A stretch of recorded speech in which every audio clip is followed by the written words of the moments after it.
ॐ भूर्भुवः स्वः तत्सवितुर्वरेण्यं भर्गो देवस्य धीमहि धियो यो नः प्रचोदयात्। ओम शांति शांति शांति। नमस्कार दोस्तों, भगवान श्री राम नाम है ऋषि की सबसे सर्वोत्तम और प्राथमिक जो उपदेश या जो शिक्षा थी वो थी मैं कौन हूँ। इंग्लिश में हु एम आई। ये छोटी सी पुस्तिका बहुत ही प्रसिद्ध है। संसार की लगभग सभी भाषाओं में इसका अनुवाद हो चुका है। मैं कौन हूँ आत्म अन्वेषण से जुड़े प्रश्नोत्तर का संग्रह है। ये प्रश्न 1902 में श्री प्रकाशम पिल्ले द्वारा भगवान रमण महर्षि से पूछे गए थे। भगवान उस समय विरूपक्षा केव में मौन अवस्था में थे। उन्होंने प्रश्नों का उत्तर लिख कर दिया। प्रश्नोत्तर का यह संग्रह सर्वप्रथम 1923 में श्री पिल्ले द्वारा ननियार शीर्षक से प्रकाशित कराया गया। बाद में यह कई बार अनेक भाषाओं में प्रकाशित हुआ। मैं कौन हूँ में भगवान रमण महर्षि से पूछे गए 28 प्रश्न और उनके उत्तर हैं। प्रश्नोत्तर रूप में अनेक भाषाओं में अनुवादित ननियार मैं कौन हूँ किन्हीं कारणों से हिंदी भाषा में प्रकाशित नहीं हो सका। हिंदी में मैं कौन हूँ लेख रूप में होते हुए भी प्रश्नोत्तर स्वरूप नहीं था। भगवान के अनुग्रह से हिंदी भाषा में प्रश्नोत्तर रूप यह ग्रंथ प्रथम बार प्रकाशित किया जा रहा है। इसमें प्रश्नोत्तर के साथ साथ लेख रूप को भी सम्मिलित किया गया है। हमें विश्वास है कि मैं कौन हूँ कि शोध एवं बोध पर आधारित इस ग्रंथ का राष्ट्रभाषा हिंदी में प्रकाशन असंख्यों का मार्गदर्शन करेंगे।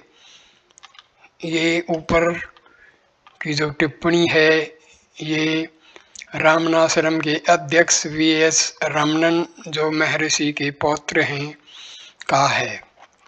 अब हम मैं कौन हूँ का वीडियो रूपांतर शुरू कर रहे हैं। सभी जीव दुख रहित शाश्वत सुख की इच्छा रखते हैं तथा हर किसी में देखा गया है कि उसे स्वयं के प्रति सर्वाधिक प्रेम होता है। सुख ही प्रेम का कारण है। वह सुख जो स्वयं का स्वभाव है और जिसकी अनुभूति मन रहित गहन निद्रा की अवस्था में होती है की प्राप्ति के लिए व्यक्ति को अपने शिवम को जानना चाहिए। उसके लिए मैं कौन हूँ का ज्ञान विचार ही प्रमुख साधन है। पहला, मैं कौन हूँ। सप्त धातुओं से बना स्थूल शरीर मैं नहीं हूँ। शब्द, स्पर्श, रूप, रस, गंध इन पांचों विषयों को प्रथम ग्रहण करने वाले क्रमशः कर्ण, त्वचा, नेत्र, जिह्वा और नासिका ये पांचों ज्ञानेंद्रियां भी मैं नहीं हूँ। वाणी, गमन, ग्रहण, मल विसर्जन, आनंद ये पंचविध क्रियाएं करने वाली कर्म से वाक, पाद, पाणी, वायु और उपस्थ ये पांच कर्मेंद्रियां भी मैं नहीं। पायु और उपस्थ ये पांचों कर्मेंद्रिय भी मैं नहीं हूँ। श्वास आदि पंच कर्म करने वाले प्राण आदि वायु पंचक भी मैं नहीं हूँ। संकल्प करने वाला मन भी मैं नहीं हूँ।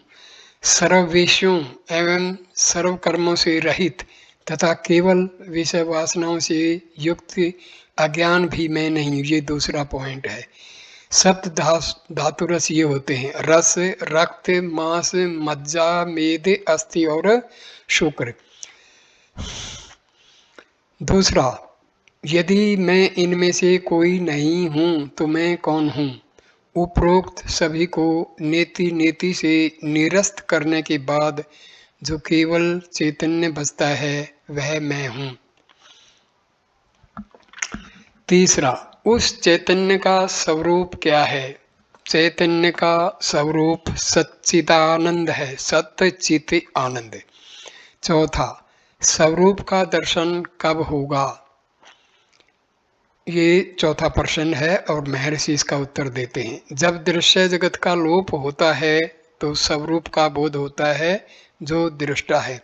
पांचवा प्रश्न, क्या दृश्य जगत के बोध प्रतिभास के साथ स्वरूप दर्शन नहीं हो सकता? इसका महर्षि उत्तर देते हैं नहीं। भक्त पूछता है क्यों? दृष्टा और दृश्य रज्जु और सर्प जैसे हैं। जैसे कि रस्सी का ज्ञान जो अधिष्ठान आधार है तब तक उदित नहीं होगा जब तक कि काल्पनिक सर्प का मिथ्या ज्ञान नहीं चला जाता, उसी प्रकार स्वरूप दर्शन जो अधिष्ठान आधार है की प्राप्ति तब तक नहीं हो सकती जब तक कि कल्पित जगत दृष्टि का विनाश नहीं हो जाता।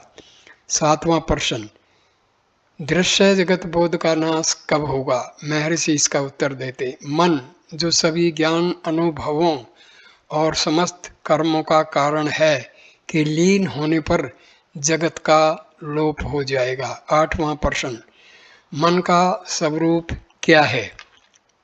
महर्षि इसका उत्तर देते हैं, जिसे मन कहते हैं वह आत्मा में निवास करने वाली आश्चर्यजनक शक्ति है।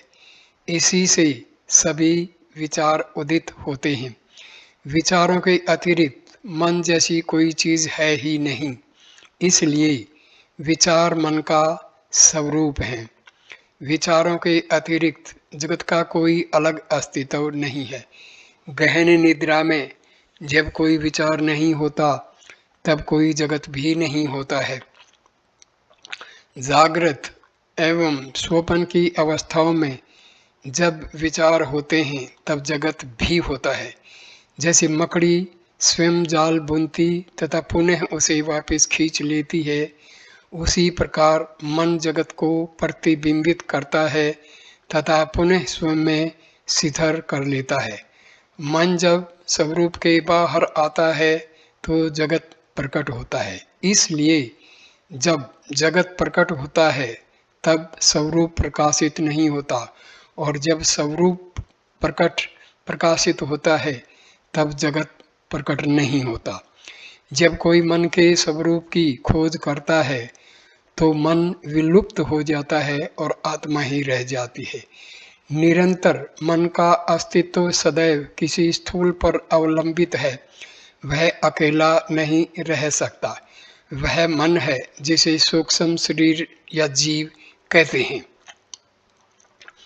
नौवां प्रश्न, मन के स्वरूप को समझने के लिए अन्वेषण का पथ क्या है? महर्षि का उत्तर, शरीर में जो मैं के रूप में उदित होता है वह मन है। जब कोई खोज करता है कि सर्वप्रथम मैं का विचार शरीर में कहाँ से उदित होता है तो उसे पता चलता है कि यह हृदय से उदित होता है। वह मन के उदित होने का स्रोत है। यदि कोई लगातार मैं सोचता है तो भी वह स्थान स्रोत पर पहुंच जाएगा। मन में उदित होने वाले समस्त विचारों में मैं का विचार प्रथम है। प्रथम व्यक्ति सर्वनाम के उदित होने के बाद ही द्वितीय एवं तृतीय सर्वनाम प्रकट होते हैं।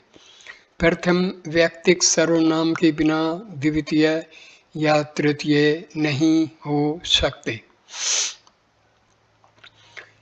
यहाँ पर एक थोड़ा सा स्पष्टीकरण मैं देता हूँ। हृदय जो हमारा बायोलॉजिकल हार्ट जिसको हम कहते हैं, वो हृदय नहीं है। ये हृदय स्पिरिचुअल हार्ट है, आध्यात्मिक हृदय है। ये वास्तव में समझाने के लिए एक नाम दिया गया है हृदय का, नहीं तो आत्मा, ब्रह्म और हृदय एक ही हैं। और ये हृदय जो है इन्फिनिट है, आत्मा भी इन्फिनिट है और ब्रह्म भी इन्फिनिट है, असीमित है। तो हृदय से हमारा हृदय शब्द से मतलब खून को साफ करने वाला हृदय नहीं है, बल्कि आध्यात्मिक हृदय है। ये याद रखना है। महर्षि की किसी भी बात में जब हृदय का नाम प्रकरण आता है तो हृदय से मतलब आध्यात्मिक हृदय से ही महर्षि जी का मतलब होता था, बायोलॉजिकल हार्ट से नहीं। 10वां प्रश्न, मन शिथिल शांत कैसे होगा? महर्षि का उत्तर, मैं कौन हूँ कि अन्वेषण द्वारा ही मन शांत होगा। मैं कौन हूँ का विचार सभी अन्य विचारों को नष्ट कर देगा तथा जिस प्रकार शव जलाने के लिए प्रयुक्त डंडा अंत में स्वयं भी जल जाता है, उसी प्रकार यह स्वयं भी नष्ट हो जाता है, तब वहाँ स्वरूप दर्शन होता है। 11वां प्रश्न, मैं कौन हूँ के विचार को सदैव पकड़े रहने का तरीका क्या है? महर्षि का उत्तर, जब दूसरे उदित उदित होते हैं तो व्यक्ति को उन पर ध्यान नहीं देना चाहिए, बल्कि अन्वेषण करना चाहिए कि वे विचार किसके लिए उदित होते हैं। चाहे जितने भी विचार उदित होते हैं तो क्या फर्क पड़ता है। जैसे ही कोई विचार उदित होता है, व्यक्ति को तत्परता से खोज करनी चाहिए कि किसके लिए यह विचार उदित हुआ। उत्तर आएगा, मेरे लिए। इस पर जब व्यक्ति खोज करता है कि मैं कौन हूँ, तो मन अपने स्रोत में वापस चला जाता है और उदित हुआ विचार शांत हो जाता है।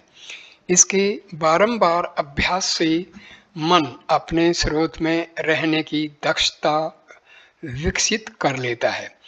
मन जो सूक्ष्म है, जब बुद्धि एवं ज्ञानेंद्रियों के द्वारा बाहर जाता है तो स्थूल नाम रूप प्रकट होते हैं, और जब ये हृदय में निवास करता है तो नाम रूप विलुप्त हो जाते हैं। मन को बाहर जाने से रोककर उसे हृदय में स्थिर करने को अहम मुख या अंतर्मुखी होना कहते हैं। मन को हृदय से बाहर जाने देने को बहिर्मुखी होना कहते हैं। इस प्रकार जब मन हृदय में निवास करता है तो मैं जो सभी विचारों का मूल है लुप्त हो जाता है और सदैव अस्तित्वमान स्वरूप प्रकाशित होता है। व्यक्ति चाहे जो भी करे उसे बिना मैं के अहंकार के करना चाहिए। जब कोई इस प्रकार से कर्म करता है तो उसके समक्ष सब कुछ शिव स्वरूप के रूप में प्रकट होगा। 12वां प्रश्न, क्या मनोनिग्रह के दूसरे उपाय नहीं हैं? महर्षि का उत्तर, आत्म विचार के अतिरिक्त कोई उपयुक्त उपाय नहीं है। यदि दूसरे उपायों से मन नियंत्रण का प्रयास किया जाता है तो लगता है कि मन नियंत्रित है, किंतु वह पुनः प्रकट हो जाता है। प्राणायाम के द्वारा भी मन शिथिल हो जाएगा, किंतु वह तभी तक नियंत्रित रहेगा जब तक कि प्राण नियंत्रित है, और जब श्वसन आरंभ होता है तो मन पुनः गतिशील हो जाता है तथा संचित वासनाओं के अनुरूप भटकेगा। मन और प्राण दोनों ही का स्रोत एक ही है। निश्चित ही विचार मन का स्वरूप है। मैं का विचार मन का प्रथम विचार है और यही अहंकार है।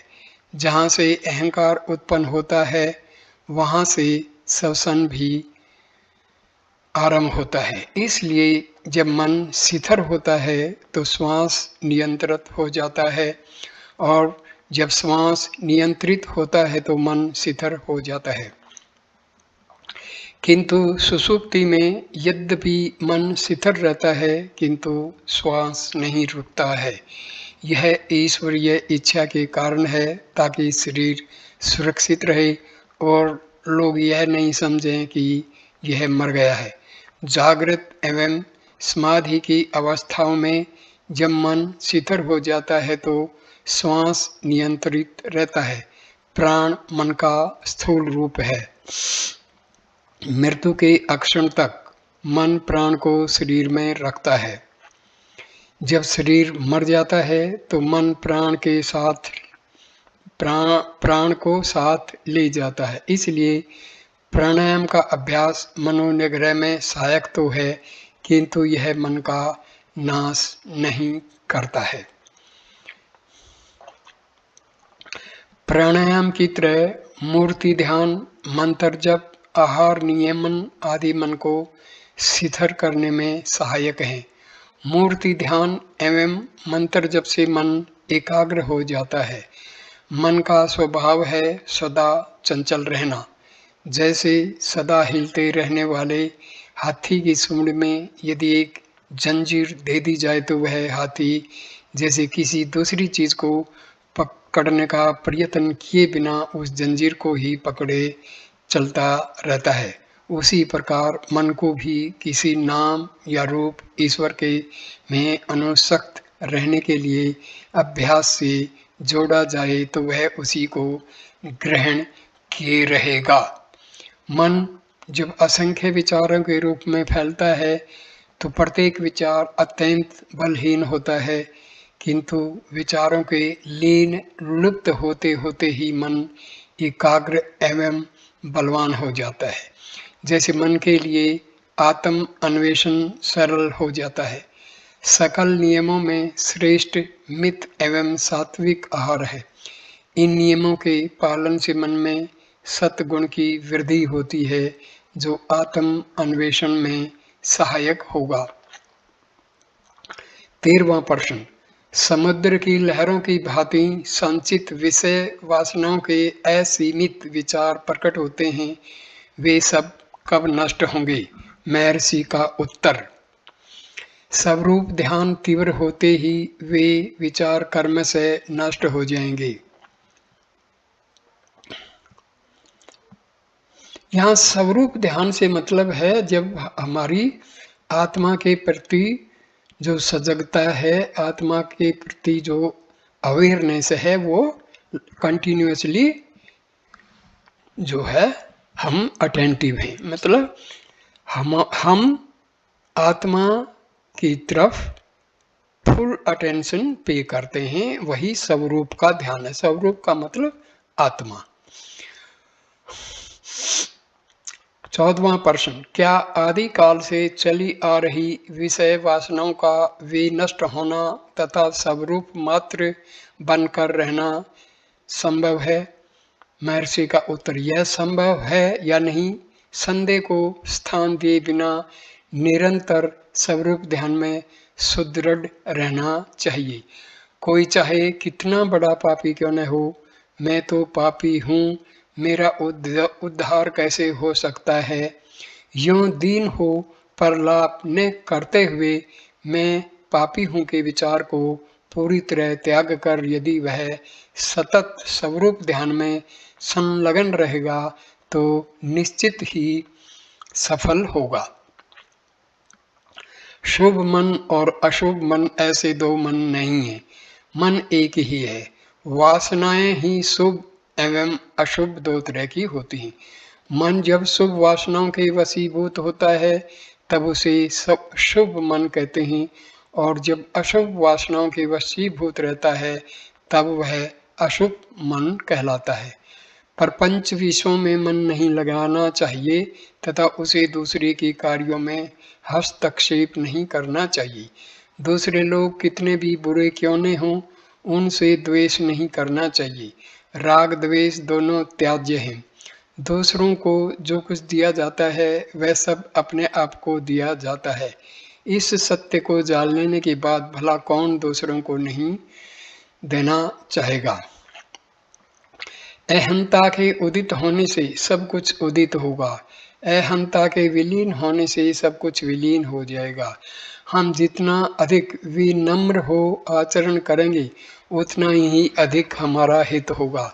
मन को निग्रहित करके कोई कहीं भी रह सकता है। ये निगृहित का मतलब होता है the mind is under concentration, focused on a single thought. 15वां प्रश्न, आत्म अन्वेषण का अभ्यास कब तक करना चाहिए? महर्षि का उत्तर, जब तक मन में विषय वासनाएं रहती हैं तब तक मैं कौन हूं का अन्वेषण आवश्यक है। ज्यों ज्यों विचार उठते हैं त्यों त्यों उनके उत्पत्ति स्थान में ही आत्म अन्वेषण द्वारा उन सब का नाश करना चाहिए। आत्म स्वरूप की प्राप्ति तक यदि कोई निरंतर स्वरूप स्मरण में रहेगा तो यह एक साधना ही पर्याप्त है। जब तक दुर्ग के भीतर शत्रु हैं तब तक वे उससे बाहर आते रहेंगे। ज्यों ज्यों वे बाहर आते हैं तथा उन्हें मारते रहते हैं तो दुर्ग हस्तगत हो जाता है। 16वां प्रश्न, स्वरूप का स्वभाव क्या है? यथार्थ में जो अस्तित्वमान है वह केवल आत्म स्वरूप है। जगत, जीव और ईश्वर इसमें मोती में चांदी के आभास की भांति कल्पित प्रतीति हैं। ये तीनों एक ही समय प्रकट होकर एक ही समय लुप्त होते हैं। जिस स्थान पर मैं का किंचित मात्र विचार नहीं होता वहाँ स्वरूप है, वही मौन है। स्वरूप स्वमेव जगत है, स्वरूप स्वमेव मैं है, स्वरूप स्वमेव ईश्वर है, सब कुछ शिव स्वरूप है। 17वां प्रश्न, क्या सब कुछ ईश्वर के कार्य नहीं है? महर्षि का उत्तर, बिना इच्छा संकल्प या प्रयास के आदित्य उदित होता है। आदित्य का मतलब सूर्य, और उसकी उपस्थिति मात्र से सूर्यकांत मणि पत्थर अग्नि उगलता है, कमल खिलता है, पानी वाष्पित होता है, एवापोरेशन। लोग विभिन्न कार्यों में प्रवृत्त होते तथा उन्हें करने के बाद निष्क्रिय होते हैं, डीएक्टिवेट हो जाते। जिस प्रकार चुंबक के समक्ष सुई हिलती है उसी प्रकार संकल्प विहीन ईश्वर की सन्निधि, सन्निधि मीन्स समीपता, नियरनेस, विशेष मात्र से होने वाले त्रिकर्मों अथवा पंचकृतों से नियंत्रित सकल जीव अपने अपने कर्मा अनुसार कार्य कर विश्राम करते हैं। इसके विपरीत वह संकल्प रहित है, वह किसी कर्म से बंधा नहीं है। यह ठीक उसी प्रकार है जैसे लोक क्रियाएं सूर्य को प्रभावित नहीं करते या अन्य चार भूत के गुण अवगुण व्यापक आकाश पर प्रभाव नहीं डाल पाते। 18वां, भक्तों में श्रेष्ठ कौन है? स्वरूप के रूप में उपस्थित ईश्वर को जो स्वयं को समर्पित करता है वह सबसे उत्तम भक्त है। ईश्वर को समर्पित करने का अर्थ है कि आत्मा के अतिरिक्त विचारों को उदित होने के बिना स्थान दिए जो निरंतर आत्मा में रहता है। ईश्वर के ऊपर जो भी भार फेंके जाते हैं वह उनको वहन करता है। जब परमेश्वर शक्ति सकल चीजों को संचालित करती है तो अपने आप को उसके बिना समर्पित किए क्यों हम निरंतर विचार द्वारा चिंता करते हैं कि क्या करना और किस प्रकार करना चाहिए। हम जानते हैं कि रेलगाड़ी सभी बोझ ले जाती है, इसलिए उसके भीतर प्रवेश के उपरांत हमें छोटा बाहर रेलगाड़ी में रखकर आराम अनुभव करने की जगह तकलीफ सहते हुए अपना सामान सिर पर क्यों लादे रहना चाहिए। 19वां प्रश्न, वैराग्य क्या है? महर्षि का उत्तर, जैसे ही विचार उदित होते हैं उन्हें उनके जन्म स्थान पर उनका बिना कोई चिन्ह छोड़े तुरंत नष्ट कर देना चाहिए। जैसे एक गोताखोर अपने कटी पर एक पत्थर बांधे समुद्र के तल पर तैरता रहता है, वहां से मोती प्राप्त करता है, उसी प्रकार हम में से प्रत्येक को वैराग्य द्वारा अपने स्वयं के भीतर गोता लगाना चाहिए तथा आत्मा रूपी मोती प्राप्त करना चाहिए। 4 भूत हैं, पृथ्वी, जल, अग्नि, वायु, और 5वां है आकाश। 20वां प्रश्न, क्या ईश्वर या गुरु किसी जीव को मुक्ति नहीं दे सकते? महर्षि का उत्तर, ईश्वर या गुरु केवल मुक्ति का मार्ग दिखाएंगे, वे स्वयं जीव को मुक्ति की अवस्था में नहीं ले जा सकते। वास्तव में ईश्वर एवं गुरु भिन्न नहीं है। जिस प्रकार चीते के जबड़े में आया शिकार बाहर नहीं निकल पाता, उसी प्रकार जो गुरु की अनुकंपा दृष्टि ग्रेस की परिधि में आ गए हैं, वे नष्ट नहीं होंगे बल्कि गुरु द्वारा रक्षित होंगे। रक्षित होंगे मतलब प्रोटेक्टेड। यद्यपि हर किसी को ईश्वर या गुरु द्वारा दर्शाए गए मार्ग पर स्वयं प्रयत्न करना एवं मुक्ति प्राप्त करनी चाहिए। स्वयं को स्वयं के ज्ञान चक्षु द्वारा जानना है, कोई किसी दूसरे के चक्षु द्वारा कैसे जान सकता है? क्या वह जो राम है उसको यह जानने के लिए कि वह राम है एक दर्पण की आवश्यकता होती है? 21वां प्रश्न, मुक्ति की इच्छा रखने वाले को क्या तत्वों का अन्वेषण करना चाहिए? महर्षि का उत्तर, जिस प्रकार कोई कूड़े को फेंकना चाहता है तो उसे उसका विश्लेषण करने या यह देखने के लिए कि वह क्या है की आवश्यकता नहीं होती है, उसी प्रकार जो अपने स्वयं को जानना चाहता है तो उसे स्वरूप को ढकने वाले तत्वों को निरस्त करने के स्थान पर उनकी संख्या गिनने या उनकी विशेषताएं जानने की आवश्यकता नहीं है। संसार को स्वप्न जैसा मानना चाहिए। 22वां प्रश्न, क्या जागृत एवं स्वप्न में कोई भेद नहीं है? महर्षि का उत्तर, जागृत की अवस्था दीर्घ तथा स्वप्न की अक्षणिक होती है। इसके अतिरिक्त उनमें कोई भेद नहीं है। जागृत में जागृत की घटनाएं जितनी सच लगती हैं, उसी प्रकार स्वप्न के समय स्वप्न की घटनाएं उतनी ही वास्तविक लगती हैं। स्वप्न में मन एक दूसरा शरीर धारण करता है। जागृत एवं स्वप्न दोनों ही अवस्थाओं में नाम रूप के विचार कर्म से आते रहते हैं। 23वां प्रश्न, क्या मुमुक्षु के लिए पुस्तकें शास्त्र पढ़ना उपयोगी है? महर्षि का उत्तर, सभी शास्त्र कहते हैं कि मुक्ति पाने के लिए मन को निग्रहित करना चाहिए। उनके उपदेशों का सार है कि मन को शांत करना चाहिए। एक बार इसे समझ लेने पर पुस्तकों के अत्यधिक अध्ययन की कोई आवश्यकता नहीं है। मन को शिथिल करने के लिए अपने स्वयं के भीतर केवल अन्वेषण करना चाहिए कि वह स्वयं क्या है। यह अन्वेषण पुस्तकों में कैसे किया जा सकता है? अपने स्वयं की ज्ञान दृष्टि से अपनी आत्मा को जानना चाहिए। स्वरूप पंचकोशों के भीतर है, किंतु पुस्तकें उनके बाहर हैं। जब अपने स्वरूप का अन्वेषण पंचकोशों के निरस्तीकरण से, निरस्तीकरण का मतलब रिमूवल, एरेडिकेशन से करना है, तो क्या इसको पुस्तकों में करना व्यर्थ नहीं है? एक समय आएगा जब उसे समस्त सीखी हुई चीजों को भूलना होगा।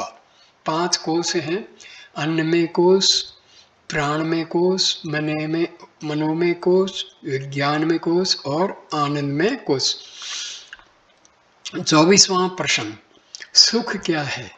सुख आत्मा का सहज स्वभाव है। सुख का मतलब प्लेजर नहीं है, आनंद है। आनंद और प्लेजर में बहुत डिफरेंस है। आनंद एवरलास्टिंग और प्लेजर टेम्परेरी होता है। सुख आत्मा का सहज स्वभाव है। सुख एवं स्वरूप अलग नहीं है। संसार की किसी वस्तु में कोई सुख नहीं है। हम अपने अविवेक के कारण कल्पना करते हैं कि प्रपंच वस्तुओं से सुख प्राप्त करते हैं। मन जब बहुर्मुखी होता है तो दुख अनुभव करता है। वास्तव में जब इसकी इच्छाएं पूर्ण होती हैं तो यह अपने स्रोत स्थान पर वापस लौटता है तथा केवल आत्म सुख अनुभव करता है जो कि आत्मा है। इसी प्रकार की स्थिति गहरी नींद, समाधि या मूर्छा की अवस्था में होती है और जब ऐच्छिक वस्तु की प्राप्ति या अनैच्छिक मिट जाता है तो मन अंतर्मुखी होकर केवल आत्म सुख अनुभव करता है।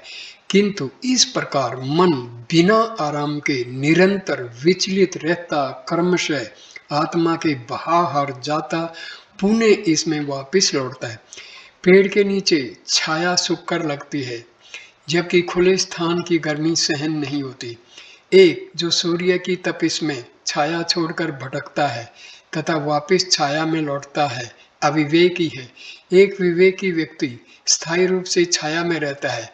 उसी प्रकार ज्ञानी का मन ब्रह्म को नहीं छोड़ता, जबकि इसके उल्टा एक अज्ञानी का मन संसार में घूमता रहता है और दुख की अनुभूति करता रहता है और अल्प समय के लिए आनंद की अनुभूति के लिए ब्रह्म में वापस लौटता है। वास्तव में जिसे जगत कहा गया है वह केवल विचार है।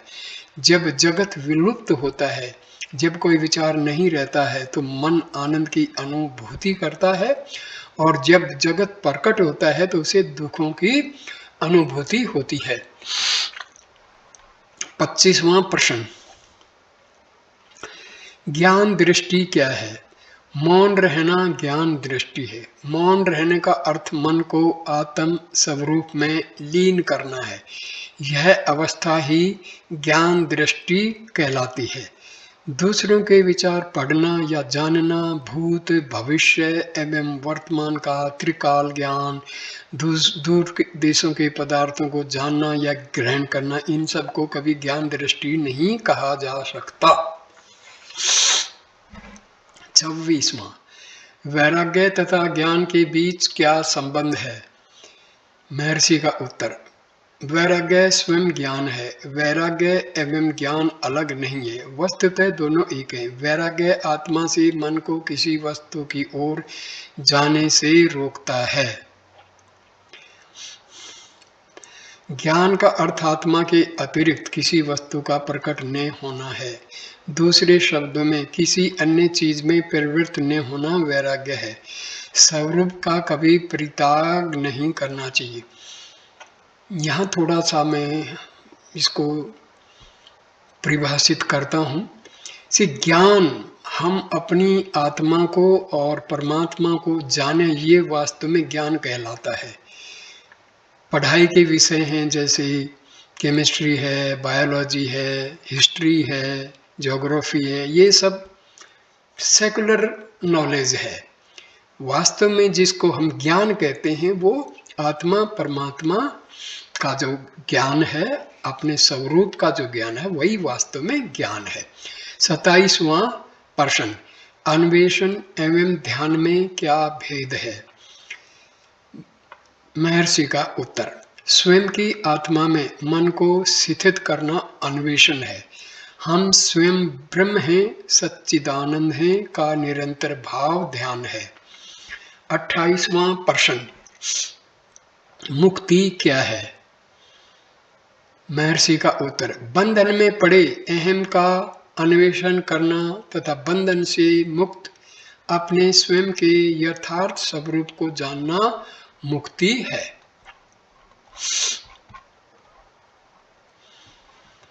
अब मैं कौन हूं लेख के रूप में, ये प्रश्न के रूप में था, ये अब एक लेख के रूप में।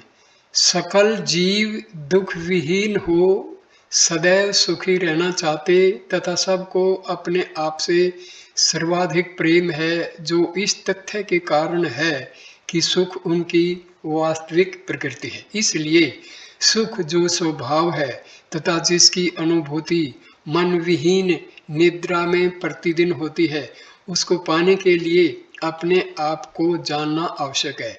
इसके लिए मैं कौन हूँ का ज्ञान विचार प्रमुख साधन है। मैं कौन हूँ सप्त धातुओं रस, रक्त, मांस, मज्जा, मेद, अस्थि, शुक्र से बना स्थूल शरीर में नहीं है। शब्द, स्पर्श, रूप, रस, गंध इन 5 विषयों को पृथक पृथक ग्रहण करने वाली क्रमशः कर्ण, त्वचा, नेत्र, जिह्वा और नासिका ये 5 ज्ञानेंद्रियां भी मैं नहीं हूँ। वचन, कर्म, ग्रहण, मल विसर्जन, आनंद ये 5 विध क्रियाएं करने वाली कर्मशः वाक, पाद, पाणी, वायु और उपस्थ ये 5 कर्मेंद्रियां भी मैं नहीं हूँ। श्वास आदि 5 कर्म करने वाली प्राण आदि वायु पंचक भी मैं नहीं हूँ। संकल्प करने वाला मन भी मैं नहीं हूँ। सर्व विषयों एवं सर्व कर्मों से रहित तथा विषय वासनाओं से युक्त अज्ञान भी मैं नहीं हूँ। उपरयुक्त समस्त को मैं नहीं हूँ, मैं नहीं हूँ नेति नेति करने के बाद एकांगी अवशिष्ट रहने वाला चैतन्य मैं हूँ। चैतन्य का स्वरूप सच्चिदानंद है। मन जो सकल ज्ञान एवं समस्त क्रियाओं का हेतु और आधार है, यदि लीन हो जाए तो जगत दृष्टि दूर हो जाएगी। जिस प्रकार कल्पित सर्व ज्ञान द्वारा हुए बिना अधिष्ठान रज्जु ज्ञान नहीं होता, उसी प्रकार कल्पित जगत दृष्टि दूर हुए बिना अधिष्ठान स्वरूप दर्शन संभव नहीं है। मन आत्मा में रहने वाली एक अद्भुत शक्ति है। वह सकल विचारों को उत्पन्न करता है। समस्त विचारों को दूर कर देने पर मन जैसी कोई वस्तु पृथक नहीं रहती। अतः विचार ही मन का स्वरूप है। विचारों के अतिरिक्त जगत जैसी कोई भिन्न वस्तु नहीं है। सुषुप्ति में विचार नहीं है, इसलिए जगत भी नहीं है। जागृत एवं स्वप्न में विचार है, अतएव जगत भी है। जिस प्रकार मकड़ी अपने भीतर से तंतु बाहर निकालकर जाल बुनती है और फिर उसे अपने भीतर खींच लेती है, उसी प्रकार मन भी अपने भीतर से जगत प्रकट करता है, पुनः उसे अपने भीतर लीन कर लेता है। मन जब आत्म स्वरूप से बाहर निकलता है तब जगत प्रकट होता है। इसलिए जगत के प्रकट होने पर स्वरूप दिखाई नहीं देता तथा जब स्वरूप प्रकाशित होता है तब जगत दिखाई नहीं देता। मन के स्वरूप की छानबीन करते जाने पर यह मालूम होगा कि आत्मा ही मन है। स्वयं का अर्थ आत्मा ही है। मन सदैव किसी एक स्थूल का अवलंबन कर के लिए टिक सकता है, वह एकाकी टिक नहीं सकता। मन ही सूक्ष्म शरीर या जीव कहलाता है। इस देह में जो मैं के रूप में उदित होता है वह मन है। मैं विचार देह में सर्वप्रथम कहाँ से उदित होता है, यह अन्वेषण करने पर विदित होगा कि वह हृदय से उदित होता है। वही मन का उद्गम स्थान है। निरंतर मैं का चिंतन करते रहने से भी यह वहाँ पहुँचा देगा। मन में उठने वाले सकल विचारों में मैं विचार ही प्रथम विचार है। उसके उदित होने के बाद ही अन्य समस्त विचार उदित होते हैं। उत्तम पुरुष के उदित होने के पश्चात ही मध्य पुरुष और अन्य पुरुष उदित होते हैं। उत्तम पुरुष के बिना मध्यम पुरुष और अन्य पुरुष नहीं टिकते। मैं कौन हूँ अन्वेषण से ही मन निरुद्ध हो सकता है। मैं कौन हूँ अन्वेषण अन्य समस्त विचारों का नाश कर शव को चलाने वाली लाठी की भांति स्वयं भी बाद में विनष्ट हो जाएगा। अन्य विचार उठने पर उनको पूरा होने का बिना अवसर दिए यह अन्वेषण करना चाहिए कि ये विचार किसे उठे, चाहे कितने ही विचार क्यों न उठें। प्रत्येक विचार के उठते ही सतर्क हो यह विचार किसे उठा। इस प्रकार अन्वेषण करने पर मालूम होगा मुझे उठा, तब मैं कौन हूँ। अन्वेषण से मन अपने उद्गम स्थान को लौट जाएगा। उदित हुआ विचार भी लीन हो जाएगा। इस प्रकार अभ्यास करते रहने पर मन की अपने उद्गम स्थल में सुस्थित रहने की शक्ति बढ़ती जाती है। सूक्ष्म मन जब मस्तिष्क एवं इंद्रियों द्वारा बहिर्मुखी होता है, जब स्थूल नाम रूप दृश्यमान होते हैं, वह जब हृदय में टिका रहता है तब नाम रूप तिरोहित हो जाते हैं। मन को बाहर निकलने न देते हुए हृदय में सुस्थित रखना अहम मुक्ता या अंतर्मुक्ता कहलाता है। इस तरह मन जब हृदय में अवसित हो जाता है, तब मैं जो सकल विचारों का मूल है विनष्ट हो जाता है। सदैव विद्यमान स्वयं स्वरूप ही प्रकाशित होगा। जहाँ मैं विचार लेस मात्र भी नहीं रहता, वह स्वयं स्वरूप है, मीन्स आत्मा है। वही मौन कहलाता है। इस प्रकार निश्चल रहने का ही नाम ज्ञान दृष्टि है। निश्चल रहना अर्थात मन को आत्म स्वरूप में विलीन करना ही है। इसके विपरीत दूसरे के विचार जानना, त्रिकाल की जानकारी रखना, दूर देशों में घटने वाली बातें जानना, ये सब ज्ञान दृष्टि नहीं हो सकते। एकमात्र आत्मा यथार्थ में अस्तित्वमान है। जगत जीव एवं ईश्वर शीत में चांदी की तरह उसमें अध्यारोपण है। ये तीनों एक ही समय में दृश्यमान होते हैं तथा एक ही समय में अदृश्य होते हैं। आत्म स्वरूप ही जगत है, आत्म स्वरूप ही मैं है, आत्म स्वरूप ही ईश्वर है, सब कुछ शिव स्वरूप है। मनोनिरोध के लिए आत्म अन्वेषण के अतिरिक्त और कोई समुचित उपाय नहीं है। अन्य उपायों द्वारा निरोध किया जाए तो मन निरुत्साह रहकर पुण्य बाहर निकल आएगा। प्राणायाम से भी मन निरुद्ध होगा, किंतु प्राण जब तक निगृहित है तब तक मन भी निरुद्ध होता रहेगा। प्राण बाहर निकलते ही मन भी बहिर्गामी होकर वासना वशीभूत हो भटकेगा। मन एवं प्राण दोनों के उद्गम स्थान एक ही है, सोर्स। विचार ही मन का स्वरूप है। मैं विचार ही मन का प्रथम विचार है, प्राइमरी थॉट। वही अहंकार है, ईगो है। अहंकार जहाँ से उदित होता है वहीं से श्वास भी निकलता है। जब मन का लय होता है तब प्राण का भी लय होता है, और जब प्राण का लय होता है तब मन का भी लय होता है। किंतु सुषुप्ति में यद्यपि मन लीन रहता है, किंतु प्राण का लय नहीं होता।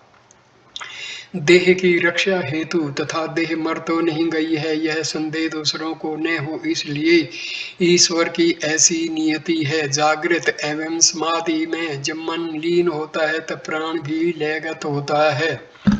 प्राण मन का स्थूल रूप कहलाता है।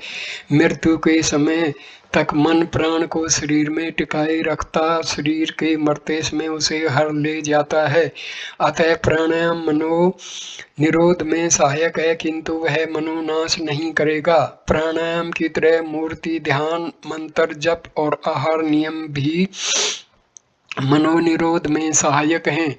मूर्ति ध्यान और मंत्र जप से मन एकाग्र होता है। सदैव हिलती रहने वाली हाथी की सूंड में यदि एक जंजीर दे दी जाए तो जैसे वह हाथी किसी दूसरी चीज को पकड़ने का प्रयास किए बिना उस जंजीर को ही पकड़े चलता रहता है, उसी प्रकार सदा चंचल रहने वाले मन को भी किसी नाम या रूप में अभ्यस्त किया जाए तो वह उसी को ग्रहण किए रहेगा। क्योंकि मन असंख्य विचारों के रूप में फैलता है तथा प्रत्येक विचार अत्यंत दुर्बल होता है। अभ्यास से शक्तिशाली बने मन को आत्म अन्वेषण सुलभता से सिद्ध होगा। सकल नियमों में श्रेष्ठ मित सात्विक आहार से मन में सत्गुण की वृद्धि होती, जो आत्म अन्वेषण में सहायक है। अति दीर्घ काल से चली आने वाली विषय वासनाएं समुद्र की तरंगों की तरह भले ही असीमित दिखाई दें, फिर भी वे सब के सब स्वरूप के प्रकाशित होते होते विनष्ट हो जाएंगी। क्या ये समस्त विषय वासनाएं विनष्ट होंगे तथा मैं स्वरूप मात्र में सुस्थित रह सकता हूँ? इस संदेह में विचार को भी स्थान दिए बिना स्वरूप ध्यान में निरंतर सुदृढ़ रहना चाहिए। कोई चाहे जितना बड़ा पापी क्यों न हो, मैं तो पापी हूँ, मेरा उद्धार कैसे हो सकता है? इस प्रकार दीन होकर प्रलाप न करते हुए मैं पापी हूँ यह विचार भी बिल्कुल त्याग कर यदि स्वरूप ध्यान में सतत संलग्न रहेगा तो निश्चित ही उसका उद्धार होगा। जब तक मन में विषय वासनाएं हैं तब तक मैं कौन हूँ अन्वेषण भी आवश्यक है। ज्यों ज्यों विचार उठते हैं त्यों त्यों उनके उपस्थित स्थान में ही अन्वेषण द्वारा उन सब का नाश करना चाहिए। अन्य विषयों पर ध्यान न देना वैराग्य अथवा निस्पृहता है, अपने आत्म स्वरूप को न त्यागना ज्ञान है। वास्तव में ये दोनों एक ही हैं। जिस प्रकार गोताखोर लोग अपने कमर में पत्थर बांधकर डुबकी लगाते तथा समुद्र के तल में पड़े हुए मोती निकलते हैं, उसी प्रकार हर कोई वैराग्य धारण कर अपने अंदर गहरी डुबकी लगाकर आत्म मोती प्राप्त कर सकता है। सब स्वरूप प्राप्त होने तक यदि कोई निरंतर सब स्वरूप स्मरण में संलग्न रहेगा तो वह एक ही पर्याप्त है। जब तक दुर्ग के अंदर शत्रु हैं तब तक वे उससे बाहर आते रहेंगे। ज्यों-ज्यों वे बाहर आते रहेंगे उन्हें मारते रहेंगे तो दुर्ग हस्तगत हो जाएगा। ईश्वर एवं सद्गुरु वास्तव में भिन्न नहीं है। जिस प्रकार व्याघ्र के मुख में गया हुआ शिकार बच नहीं सकता, ठीक उसी प्रकार जिन पर सद्गुरु की कृपा दृष्टि पड़ जाती है वे अवश्य ही रक्षित होंगे, कभी नष्ट नहीं होंगे। पर सबको सद्गुरु द्वारा निर्देशित मार्ग का अचूक अनुसरण करना चाहिए। आत्म चिंतन के अतिरिक्त और कोई चिंतन न उठने के लिए किंचित भी अवकाश दिए बिना आत्मनिष्ठा में रहना ही अपने को ईश्वर को समर्पित करना है। ईश्वर पर चाहे जितना भी भार डालें वह समस्त भार का वहन कर लेता है। जब एक परमेश्वर शक्ति सकल कार्यों का संचालन करती रहती है तब भी हम उसके अधीन हो रहे बिना ऐसा करना चाहिए वैसा करना चाहिए इस प्रकार सदैव क्यों सोचते रहें। रेलगाड़ी सकल भार वहन कर ले जाती है, यह जानते हुए भी उसमें यात्रा करने वाले हम अपनी छोटी गठरी भी गाड़ी में रख आराम से रहे बिना उसे अपने सिर पर ढोते हुए क्यों कष्ट उठाते रहते हैं। सुख आत्मा का स्वरूप है। सुख एवं आत्म स्वरूप भिन्न नहीं है। आत्म सुख एक ही है, वही सत्य है। प्रपंच के किसी भी वस्तु में सुख नहीं है। अपने अविवेक के कारण हम सोचते हैं कि उनसे सुख मिलता है।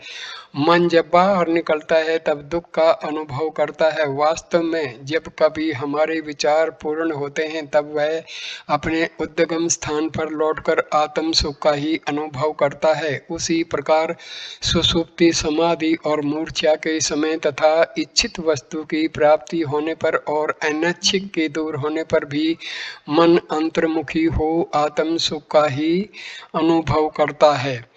इस प्रकार मन आत्मा को छोड़कर बाहर जाता हुआ तथा अंदर लौटकर आता हुआ अविश्राम भटकता रहता है। वृक्ष के नीचे पेड़ की छाया सुख में है, बाहर सूरज की धूप कड़ी है। बाहर भटकने वाला मनुष्य छाया में जाकर शीतलता अनुभव करता है। थोड़ी देर बाद बाहर निकलकर गर्मी की भीषणता सहन न पाने पर पुनः पेड़ के नीचे जाता है। इस प्रकार वह छाया या धूप में और धूप से छाया में आता रहता है।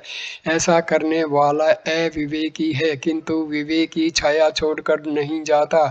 उसी प्रकार ज्ञानी का मन भी ब्रह्म से अलग नहीं होता, किंतु अज्ञानी का मन तो प्रपंच विषयों में भटकते हुए दुख भोगता तथा स्वल्प समय के लिए ब्रह्म में लौट आने पर सुख पाता रहता है। जगत विचार ही है। जब जगत अदृश्य होता है अर्थात जब विचार नहीं रहते तब मन आनंद का अनुभव करता है।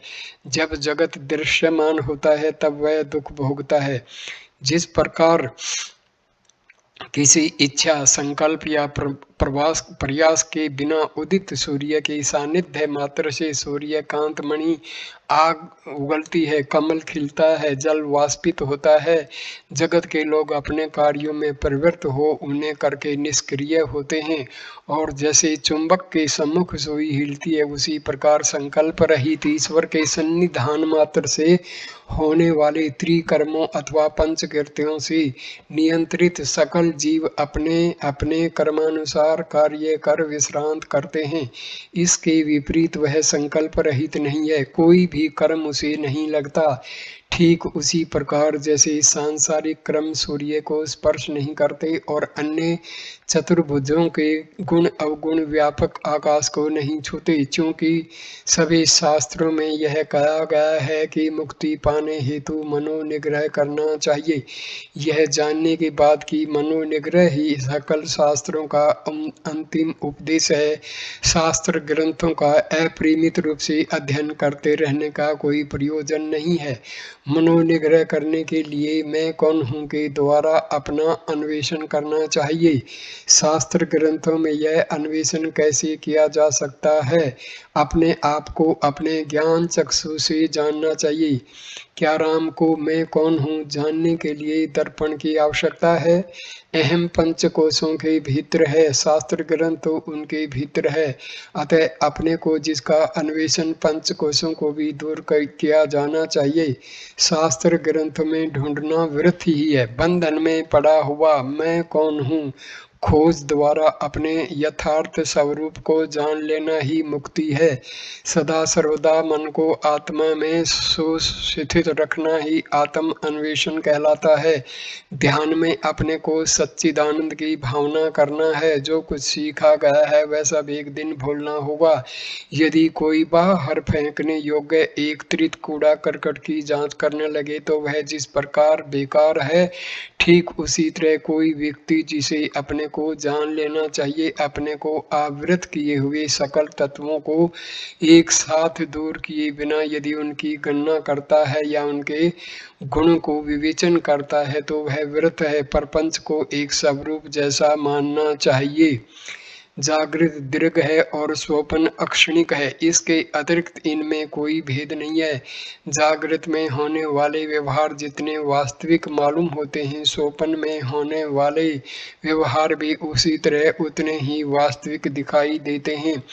जागृत तथा स्वप्न दोनों अवस्थाओं में विचार एवं नाम रूप एक ही समय उपस्थित रहते हैं।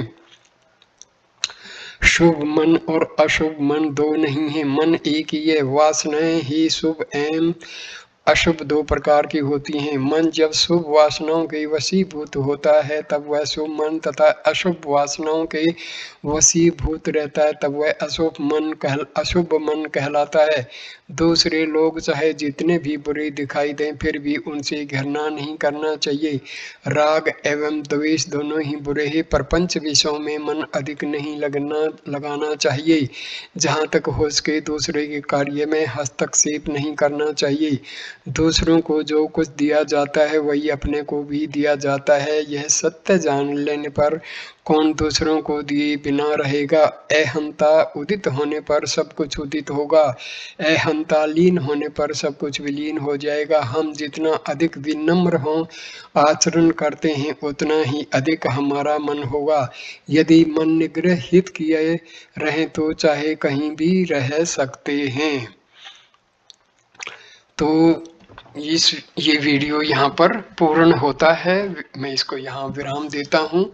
धन्यवाद ये वीडियो देखने के लिए। कृपा करके इसको ज़्यादा से ज़्यादा शेयर कीजिए, लाइक कीजिए, कमेंट कीजिए और चैनल को सब्सक्राइब कीजिए।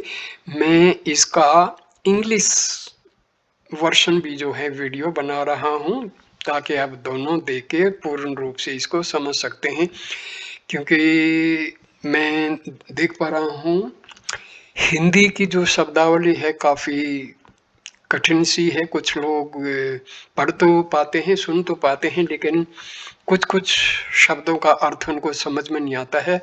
तो दोनों वीडियो देखने से समझ में आ जाएगा। धन्यवाद।